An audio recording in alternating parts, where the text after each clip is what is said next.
Let's go, let's go, let's go. What's going on? You know something? It was a good week 8 today. It was a good week 8. But today we are talking about the NFC. That's right, I'm going over my top 5 NFC teams entering week number 8 of the NFL season.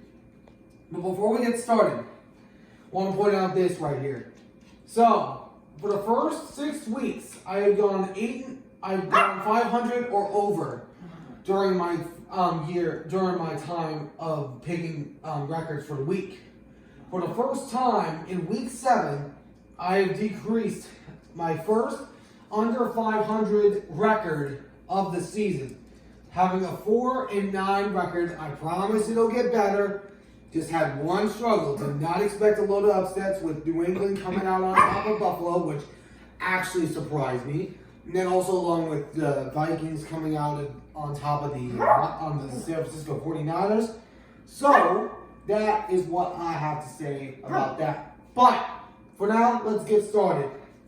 At number 5, starting things off with the number 5 is none other than the team that upset the San Francisco 49ers, the Minnesota Vikings.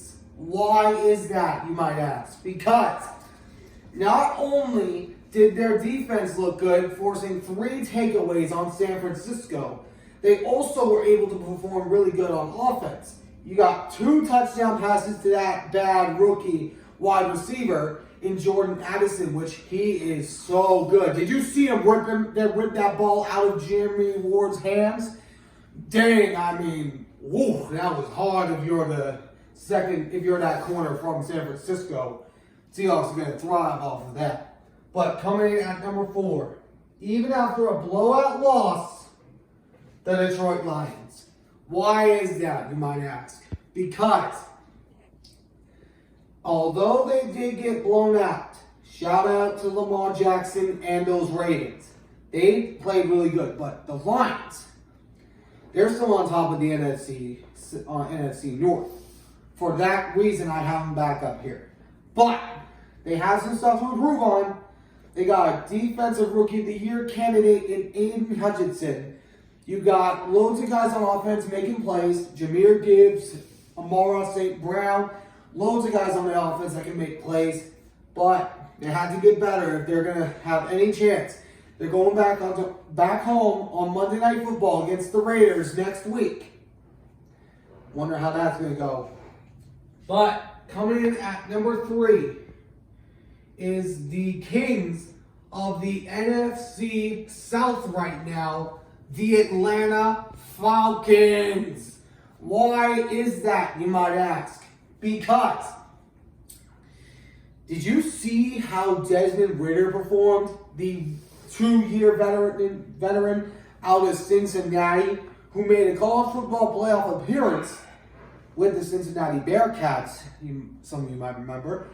But this game was all about the Falcons. They come into a harsh environment in Tampa Bay against Baker Mayfield and those red-hot Buccaneers.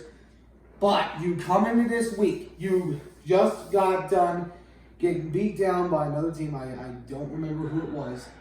But you came back and beat your arch rival in Tampa Bay.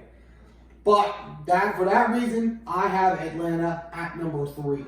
Coming in at number 2 for the highest ranking of this season is none other than my team, the Seattle Seahawks. Why is that, you might ask? Because their offense did struggle.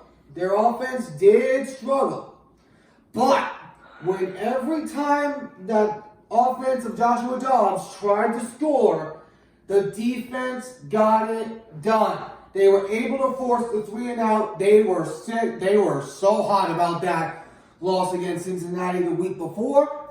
But they came back this week, passing to Jackson Smith-Njigba for his first touchdown pass of the season and of his career. And then you got Jake Bobo, who I don't know how he caught that pass in the end zone when he had that toe tap in. I have no idea how he caught that. But for that reason, with this offense is going to be really good. Even when DK Metcalf gets back into the lineup, they are going to be super good, and they are going to be going into their throwback week next week, this week against the Cleveland Browns, which is going to be a tough task for them because of their defense. But number one, coming in at number one for the first time on my list this season, coming back to the top, the Philadelphia Eagles. Why is that, you might ask? Because the defending NFC champion came up and showed up Sunday night. They showed up every time that Tua and that offense was trying to get into score. That Eagles defense got there and got the job done. Jalen Carter, Nolan Smith, Harrison Reddick, you got Fletcher Cox. So many guys on that defense. The defense is what keeps them into those games, and their offense, oh my God, they are just so good. You got Jalen Hurts, who was struggling a few seasons before that, came back for the last 2 seasons, showing up for this Philadelphia offense. Then you got A.J. Brown, Devontae Smith, DeAndre Swift, and then also Dallas Goedert. They have a high-powered offense and a high-powered defense. And with that reason, they could go back to the Super Bowl. I have no idea what the matchup is going to be, but we'll have to wait and see how that happens. But now, this is my list. Philadelphia Eagles at number 1, Seahawks at number 2, Falcons at number 3, Lions at number 4, and the Minnesota Vikings coming in at number 5. And that's my topic for today. I hope you guys enjoyed this. If you did, please make sure to hit that like button down below, subscribe if you're new, and be sure to turn on that notification bell. I'll catch you guys in the next one. So long for now.